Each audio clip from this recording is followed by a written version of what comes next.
نعلم جميعا غلاء الكباش هذا العام، يعني غلاء لم ينتظر أكثر من العام الماضي.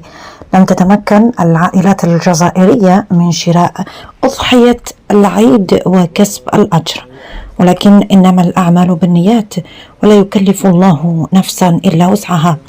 هذه الكباش التي دخلت الجزائر اليوم هي كباش سورية نزلت في ميناء عنابة، وهي أمامكم الصور تعبر عن نفسها، رغم أن الجزائر غنية بهذا الشيء والمواشي وكذلك، لكن للأسف انظروا إلى وقت آلت إليه الجزائر وثمن الأضحية الذي صار يعني ليس بمتناول الإنسان البسيط، حيث أن الفقير والإنسان أيضا الذي لديه أجر لا يستطيع شراء أضحية التي بلغ يعني ثمنها حتى 20 مليون سنتيم أو 19 مليون سنتيم. هناك كباش بلغت ثمن 30 مليون سنتيم.